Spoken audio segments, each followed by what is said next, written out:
صبح سے لے کر شام تک بھوکا پیاسا رہنا یہ کوئی کمال نہیں، یہ تو صرف پیٹ کا روزہ ہے جو ہم رکھتے ہیں۔ صبح سحری سے لے کر افطاری تک بھوک اور پیاس برداشت کرتے ہیں، یہ ہمارے پیٹ کا روزہ ہے۔ اللہ کیا فرماتا ہے، رسول کائنات صلی اللہ علیہ وسلم کیا فرماتے ہیں، اے بندے اگر تمہیں روزہ رکھنا ہے تو تیرے جسم کے سارے اعضاء کا روزہ ہونا چاہیے، اللہ اس روزے کو قبول کرتا۔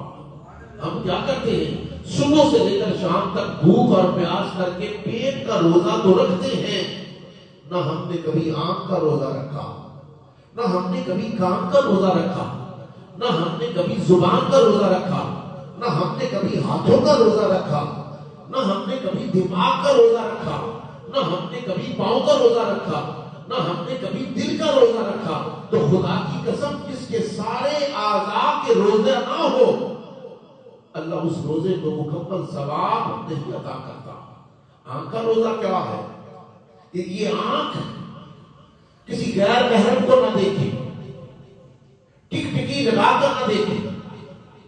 صحابی رسول نے عرض کیا تھا اگر دیکھا جائے، فرمایا نہیں، اپنی نگاہوں کو نیچا کر لو، پہلی نظر معاف ہے، پہلی نظر معاف ہے، دوسری نظر کی پکڑ ہوگی، کیونکہ تمہاری آنکھ نے زنا کر لیا۔ کسی غیر محرم کو دیکھنا، کسی غیر محرم کو دیکھنا تیری آنکھ نے برائی کی ہے۔ اس آنکھوں کو بچا کر رکھو۔ اگر روزے دار ہو تو آنے جانے والیوں سے بچو، ان کی طرف غور سے نہ دیکھو، تمہاری آنکھ نے برائی کر لی۔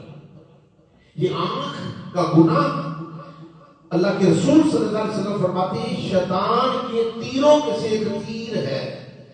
یہ آنکھ کا دیکھنا اور ٹک ٹکی لگا کر دیکھنا، غور سے دیکھنا، یہ کیا ہے؟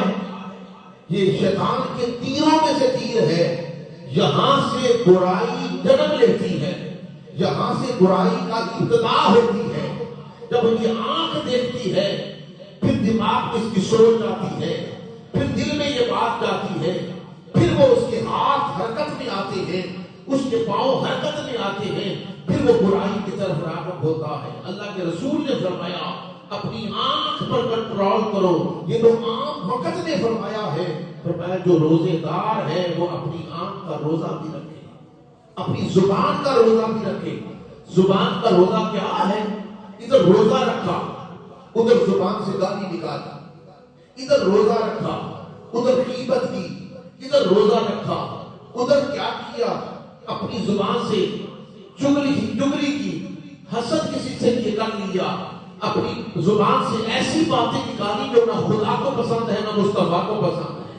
اے روزے دار، جس طرح تو اپنے پیٹ کی حفاظت کرتا ہے کھانے پینے سے، اس طرح اپنی زبان کی بھی حفاظت کر، اس کو بھی غیبت سے محفوظ فرما۔ جب تیری زبان پر تیرا کنٹرول آ جائے گا تو سمجھ لے تیرا روزہ پورا ہو گیا۔ اپنے دماغ کو، اس کا بھی روزہ رکھ۔ دماغ کا روزہ کیا ہے؟ جو فضول باتیں سوچ رہا ہے، جو کسی کی وجہ کسی کے لیے دشمنی کے پلاننگ بنا کر تو اپنے دماغ میں رکھ رہا ہے، اب تو روزے دار ہے، تیرے لیے ضروری ہے کہ اس دماغ کو صاف رکھ اور اس کو روزے پر لگا۔ اس سے کوئی ایسی بات نہ سوچ جو نہ خدا کو پسند ہے نہ مصطفیٰ کو پسند ہے۔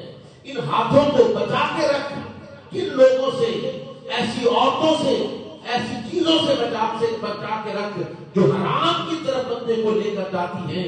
اگر ان کو محفوظ کر دیا تو پھر کیا ہوا؟ تیرے ہاتھوں کا روزہ بھی ہو گیا۔ اپنے دل کو محفوظ رکھ، اس دل میں اس روزے کو جگہ دے، اس دل میں اپنے خدا کو جگہ دے، اپنے مصطفیٰ کو جگہ دے، ان کی محبت کو جگہ دے، کسی غیر کو جگہ نہ دے۔ اگر کسی غیر کے بارے میں اپنے دل میں کسی کو جگہ دے گا تو تیرا روزہ محفوظ نہیں رہے گا۔ اپنے پاؤں کو ایسی مجلس سے بچا جو نہ خدا کو پسند ہو نہ مصطفیٰ کو پسند ہو، تو تیرے پاؤں کا بھی روزہ بن گیا۔ اب سوچ لیجیے، اب انسان روزے دار ہے، ہم صرف اور صرف پیٹ کا روزہ رکھتے ہیں، صبح سے لے کر شام تک ہم پیٹ کا روزہ رکھ رہے ہیں، لیکن جو اصل روزہ ہے اس کو چھوڑ دیتے ہیں. اگر ہم روزے دار ہیں تو پھر تیری آنکھ کا بھی روزہ ہو, پھر تیرے کان کا بھی روزہ ہو, پھر تیری زبان کا بھی روزہ ہو, پھر تیرے دماغ کا بھی روزہ ہو, پھر تیرے ہاتھوں کا بھی روزہ ہو, پھر تیرے دل کا بھی روزہ ہو, پھر تیرے پاؤں کا بھی روزہ ہو. جب جسم کے سارے اعضاء کا تو روزہ رکھے گا, اللہ اس روزے کا درجہ کیا ہے, اے بندے تیرے پورے جسم کا روزہ میرے لیے تھا, اب اس کی جزا بھی خود خدا دنیا عطا کر رہا ہوں. یہ آج یہ روزے کی حقیقت ہے.